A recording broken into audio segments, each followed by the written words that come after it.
Hey everybody, my name is Eric. My name is Takandra, and welcome to Building with the Browns. We are super excited to bring you fresh revelation and perspectives based on our life experiences. Yes, we are all about laying foundational truths regarding marriage, love, faith, family, finances, and more that are built to last. We hope you enjoy Building with the Browns.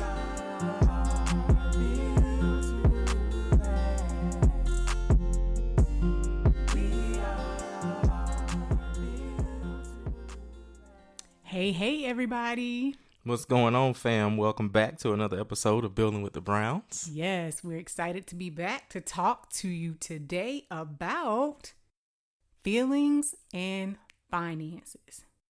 Why your money might be funny. Woo! There's some funny money out there. Plenty of funny money. You ever look at your account and be like, "Phew, What happened? where'd my money go?" What happened? Well, when we think about the term stewardship, finances always tops the list because it's something that people mismanage the most. Wouldn't you agree? Absolutely. So we want to talk about some reasons why your money might be funny and share a few mindset shifts that will help you get the financial outcomes you desire. We want the money to go. You want your money to go a long way. And one of the ways we do that is shifting our mindsets. Yeah. So let's start with, again, feelings and finances. Feelings and finances are connected because there's a relational aspect to everything that we do, including the way we steward or manage our money. And so what do I mean by relational? Relational is when something is connected to something else, right? And so how we connect to our money determines our feelings a lot of the time. Right. There's a strong emotional connection to money that most people don't realize. Right. Like we spend because of how we feel a lot of the times. Exactly. So whether you're happy, you're sad, you're mad, or you're guilty or whatever it is, we use money sometimes to cope. Yeah, absolutely. Yeah. Just like you were saying, a great example is when you can have a surplus of money or you can have a lack of money. And your mindset is either going to be, how can I make ends meet or how can I manage the little that I have, right? And then the emotion associated with those two thoughts are one, fear, stress, right, worry, shame, not having enough. You feel Yeah. shameful. You feel angry, disappointed. There are all types of emotions associated with these thoughts that Right. we have when our money is funny. Mm-hmm. Right? So if you're stressed or worried about finances, it's normally because you don't have any. Right. Or you just don't have enough. Or you don't have enough. Right. Exactly. I remember back in the day, I used to wake up every day and I would check our bank account like Religiously. clockwork. Yeah. It was like clockwork. Not that me checking it was going to change what was in the account, Right. Or that there was an expectation of something to deposit into the account. I knew when the deposits were going to hit. Right. Right. But there was this insecurity that I had about our finances, and I was worried and I was stressed and I was anxious. Right. I was anxious. So me checking that account every morning was a form of anxiety. That was a negative emotion. And I didn't know how to cope with it because Right. I was afraid that, one, we didn't have enough or what we had wasn't enough to cover the expenses, that we had coming out. So a lot of people can probably relate to that. If you find yourself waking up every morning, and you may not be actually logging in and checking your account, but it may be on your mind. Yeah. Let's see where my money at today. Yeah. Or I got to go to work.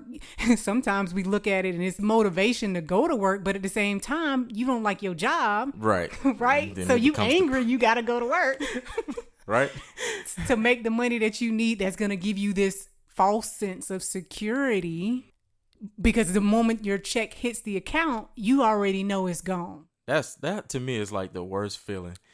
Because you put in all of those hours, right? Mm-hmm. And you on these folk job, and like you said, you doing something you probably don't really want to do, but the money is taking care of business in your household. Taking care of bills. Right. Well, yeah, bills. Right. And you look at your account, right? You're like, man, it's payday.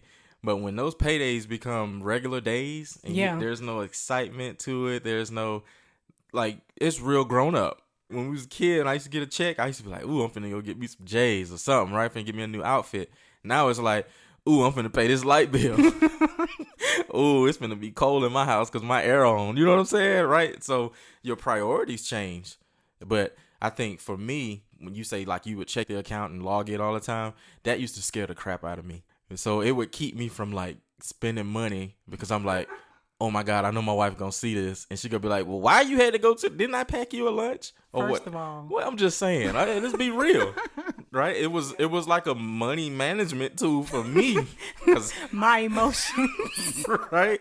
So here you are stressed out, but I'm out there worried. I'm like, I hope she don't see that I bought these packs of Lifesavers, but they saved my life today. And when you go home and you arguing over $2.79. We would not argue over $2. Some people do that, right? Though. That's a reality that a lot of people have to face because a lot of people are living paycheck to paycheck.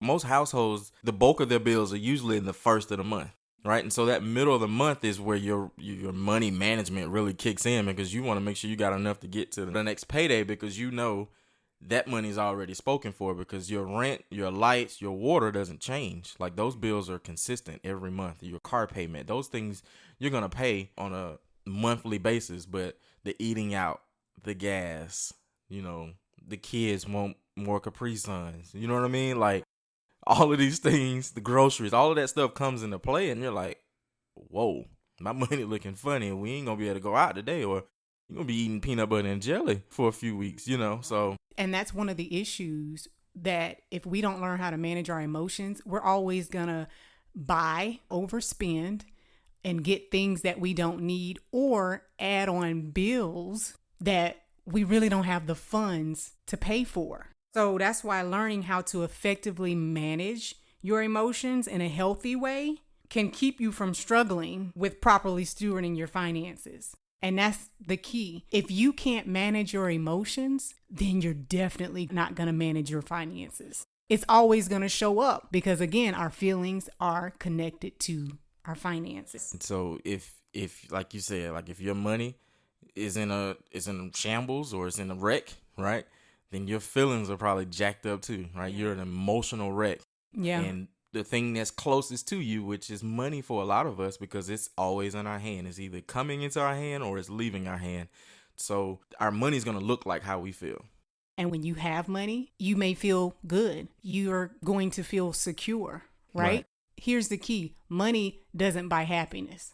Happiness may be a result of having money, but it's never the object. Money is never the object of your happiness. That's good, right? Yeah, it's deep, but it's so simple. I don't feel stressed when I have money. And it's not that I can go do whatever I want to do, but that's one less thing I have to worry about. So it's like that false sense of security that you talked about a little bit earlier, where it's not so much that I'm secure, but I'm okay. Right. In the event that something does happen, I have something to fall back on. Yeah. Most people don't have a savings account. They don't have $1,000. Dave Ramsey is somebody that I used to listen to and study a lot. And I actually implement some of his strategies in our spending now, like the zero balance budget. But he would always say, get $1,000 in your savings account. $1,000 really ain't nothing. For some people, that's hard to do. Okay, let's just be honest. But for somebody, that's a lot. That's everything. And when you can build up your savings to have $1,000, it gives you a sense of feeling accomplished. And, you just feel proud that you did that. But what most people always fear is that something's going to come up and I'm going to have to dig into my savings. That's happened to us in the past. We would get that savings up to $1,000 and boom. 2 tires need to be changed on the car or something would come up. Something breaks down. There's always something. Yeah. But what I believe is if you start saving with the belief that something bad is going to happen to eat up what you're saving, then 9 times out of 10, it's going to happen. Absolutely. So you can't let fear drive your saving. Because if I'm saving out of fear that it might happen, the thing that I fear the most will come upon me. Right. Just like Job, that thing that he feared the most came upon him. So fear can't be the driving force for the reason why you save. Right. You're saving with a purpose. And so you have to be strategic with your money. And that's not always knowing exactly what to do with your money. But when you have a surplus of money or you have additional funds, that's where your management kind of kicks in. Because like I said before, you know what bills you have, right? You know what's coming out and what's going in, right? And so if you're able to have a strategy when additional funds or when you do have a savings that's there, if you don't have a plan for that savings, then it's always susceptible to circumstance. And so I think for us and where we've kind of transitioned with our own finances is we're not building a savings to just look at it, right? We're building this savings because at the end of the day, if something does happen, right, we have the funds to take care of it, one, but two, we have funds that are allowing us to be free in so many other areas. So the money that we make is, I know where I'm putting it. You know what I'm saying? I know where it's going. I know I'm going to reap a harvest from this sowing into my own savings. I'm going to reap a good harvest, right? A plentiful harvest, no matter what I do with that money, because it went in with the right intentions. I love that you said that for two reasons. One, Dave Ramsey always talked about, like with the zero balance budget, is basically telling your money where to go. So when we put money in savings, we're saying this money is part of our savings so that in the event that anything did happen, we have 6 months of expenses saved up. When you're putting it in savings, you're telling it where it's going to go. And two, we must have a strategy for our finances. And having a strategy for your money is a matter of bringing your mind to your money, or else your emotions, okay, your life issues will always drive your spending. Let's talk about that a little bit more. Proverbs 4:23 came to mind, and it says, guard your heart with all diligence, for out of the heart flows the issues of life. So if our heart is always tied to our money, which heart means feelings, right? The things that we feel in our heart inside. If it's always tied to our money, then the issues, that's what flows from your heart. That's the things that you dwell upon, like the things that bother you, the things that shape a lot of your beliefs. So in essence, what you're saying is we got to take our heart out of our money. Yes, Lord. And I can't even take credit for that. The first time I heard that concept was from Bishop Jakes. And he talked about that. He said, man, take your heart out. He said, I want to take your heart out of your money and bring your mind, your intellect to your money. Yeah. And when you think about that, he was like, wow. It's like when I got my mind on something, right? And when I'm thinking, I'm able to strategize. We always say think before you speak, but it's think before you spend. Because half the time when we want to spend, it's elicited by an emotion versus a need. So if you're spending because there's a need, you ain't really had to think about that. There's a need. The need needs to be met. So you're going to spend the money to meet the need. But when it's emotional spending, when you see something in the store that you don't necessarily need, but you want, you're not thinking from a place of, I need to have this, but I want to have this. Because some people will say, well, just because I can doesn't mean I should, which is true. But if you have it and you've properly allocated your money and saved your money for other reasons, and you know you have to spend without it hurting you, and you just want to reward yourself, or it's, there's nothing wrong with getting it. Absolutely nothing wrong with getting it, as long as it's not flowing from an issue of your life. Right. So let's talk about some of these issues of life that flow from our heart and drive our spending. One we can talk about is broken beliefs. What do we believe about our money or what money is?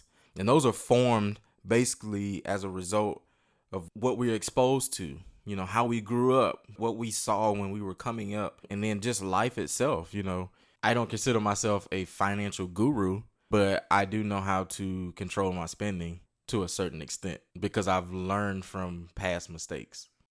So what were some sayings that formed broken beliefs for you growing up? Man, the biggest one was money don't grow on trees. Yeah. Yes, it do. Paper come from trees, y'all. I don't care what they say. Listen, we have a child. And I found myself saying it to her on many occasions. And I would pop myself in the head and be like, boy, yes, it do. Money do grow trees. If we ain't had the trees, we wouldn't have money. It's just paper. But I think the realization that it's just paper and that your emotions don't have to be wrapped up in it because it's a transactional piece, meaning it wasn't meant for you to keep it. It's always supposed to be moving. It's going somewhere. So one for me was don't ask for nothing because we ain't got it. If y'all got this brief in the car before you went into the store, your mama might be black. No, I'm just kidding. I'm trying to tell you, man, I got that brief more times than none. And I would always be like, why can't you don't even know if I want it? I didn't even ask for nothing. And the sad part is, although these words have truth to them based on circumstances, they may be true. You may not be in a situation where you can just get your child what he or she wants in the store. You know, they may be true words, but they are wounds wrapped up in the form of wisdom. Ooh. So what do I mean by that? I'm basically saying that they create a belief system of scarcity and that there's never enough. Most of us know this as a poverty mindset, a lack mentality, right? So when we become adults, we're more likely to do two things, right? We're going to buy things to overcompensate for what we couldn't get when we were younger, or we're not going to invest in ourselves out of fear because we don't want to spend the money. So again, let's tie this back to the emotions. What primary emotions are attached to these two areas? You have overcompensating. So I'm buying because I'm happy that I can afford it. And you're trying to make up for what you couldn't get. Exactly. Right. Or disappointment. I was mad that I couldn't get these things when I was younger. Right. So I'm getting them now. Mm-hmm. Can't tell me nothing. Right? Yeah. Or fear. The fear is I don't want to invest in myself because I don't want to spend this money. I have to hold on to this because I may not get more. Wow.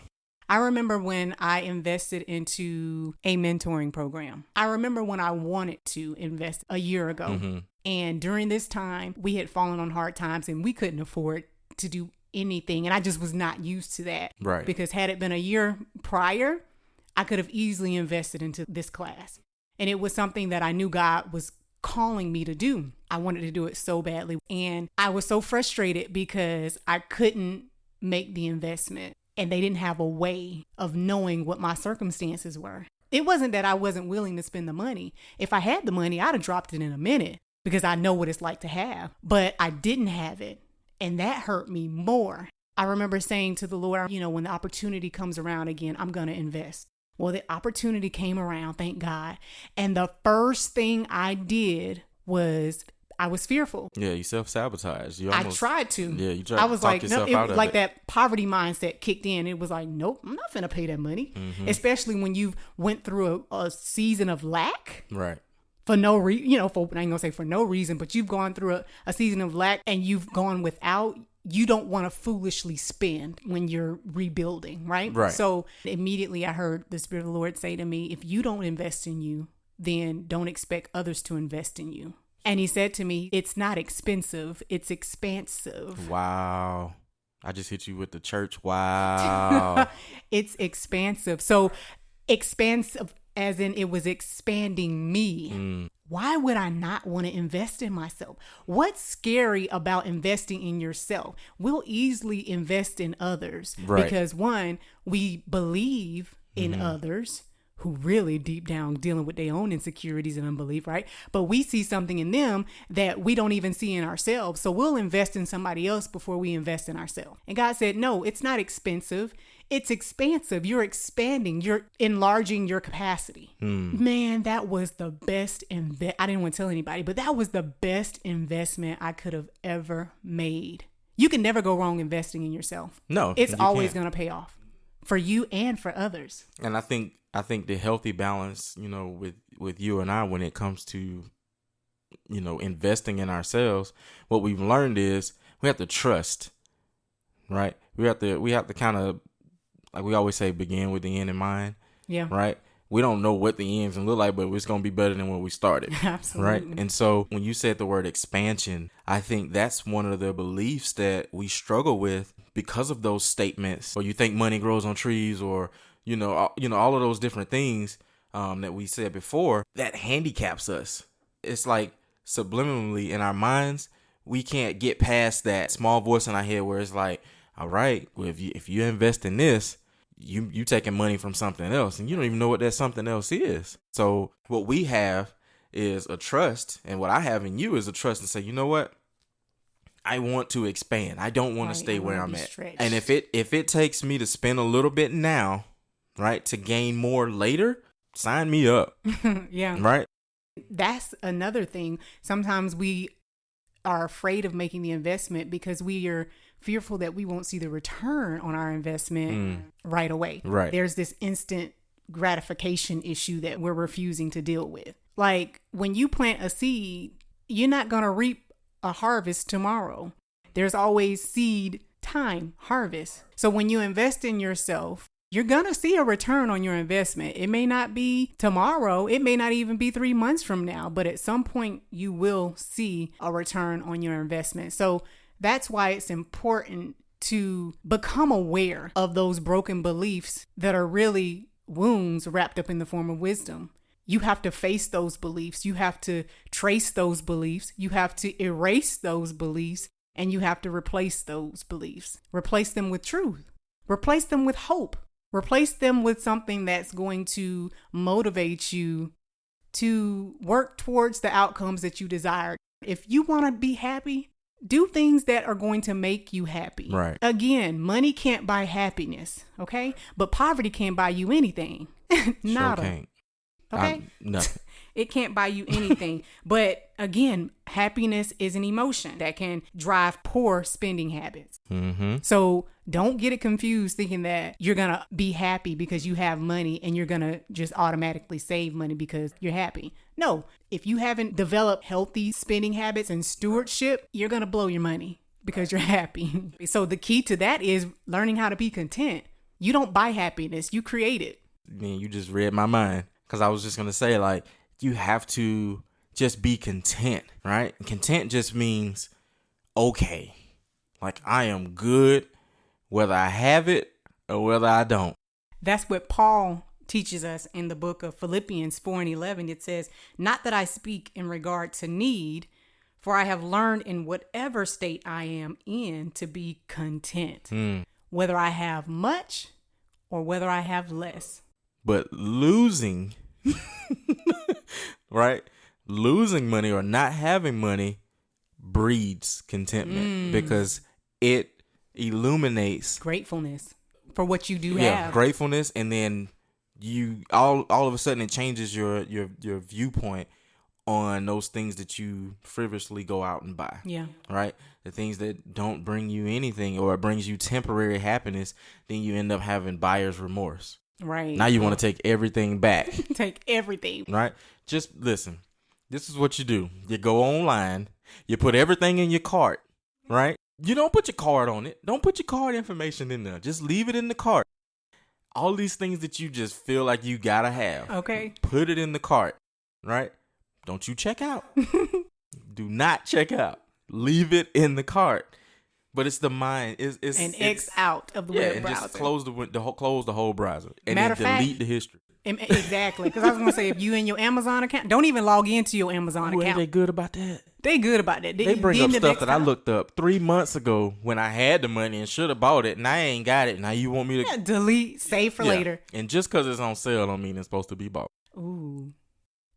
You got a point there, but I might argue against that because that thing might not go on sale. You know what? That's a lie. It is going to go on sale again, okay? Come on. So just wait. Just wait for it. So we've talked about all these ways that connect our feelings to our finances and why our money might be funny. So let's give them some ways that we can practice stewarding better. The first one I would say is know what you have, right? Know how much money you have. Know what's coming in and what's going out. Knowing what you have as far as your finances is key to having an actual strategy, right? You can formulate a plan or a budget, based on your knowledge of how much money you actually make. And a lot of times it's not that you don't have enough money, it's what you've done with the money that you have to make it seem like you don't have enough. Because we've done a whole lot more with less money than we did when we had a whole bunch of money. Plan with purpose. Pay your bills and don't collect any more bills, because if you want to save, you got to be strategic. Identify your triggers. Identify the emotional triggers that lead to overspending. Are you happy? Some people really don't realize how happiness is an emotional trigger. Not just when it comes to finances, but when it comes to food, okay? That's one way that we enhance our social experience with people. What we gonna sit down and break bread together. Happiness is an emotional trigger. It's not always healthy, right? So identify your triggers. Am I happy in spending, or am I sad in spending? Am I angry in spending? Am I guilt spending? You know what I'm saying? All of these emotions, negative and positive sometimes, can trigger spending. I think, too, one of the things that you didn't mention is who you hang around. People sometimes are the biggest triggers. I see one of my coworkers, they get a new vehicle or something, and I'm like, I need a car. I need a new truck. And ain't nothing wrong with it. All of a sudden, now you're riding home with the radio off, and you trying to listen, but like, something, is that knocking out here? Am my brake squeaking? I need a new car. I need a whole new car. A whole new car. Yeah, and then your car hit that, and you be like, oh, you and do everything. Now you in the shop. Everything go wrong with it. Okay. So yeah, people can be a trigger. If you're trying to keep up with the Joneses, been there, done that. Right. Keep up with the Joneses if you want to. You gonna realize real quick that the Joneses, what they got going over there, is fake. Okay. If you're a free spender, like myself, sometimes I like to think I'm a free spender, right? Don't go to the store. Like, don't take a different route. Like, I find myself driving through town because I'm like, ooh, stop. Oh, wait, there go ATV. There go Walmart. There go, right? But if I take the bypass home, ain't no store. At all. The only thing I look forward to is the mailbox. This man checks the mailbox. Faith, he has done this for how long have we been married? 15 years. I don't get disappointed. He loves checking. But I'd be like, oh, I'll get some, check it tomorrow. So I'm gonna be in there tomorrow. Oh my gosh, this was good. So guys, we know that was a lot of information, and we hope you were able to take it all in. We just want to leave you with this. Sometimes the voids of your finances are really connected to the voids in your heart. Your finances are connected to your feelings. Your finances look like your feelings.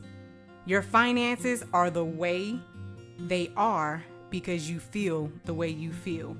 So with that being said, if your money is funny, you might want to check your feelings. We look forward to speaking with you again on Building with the Browns.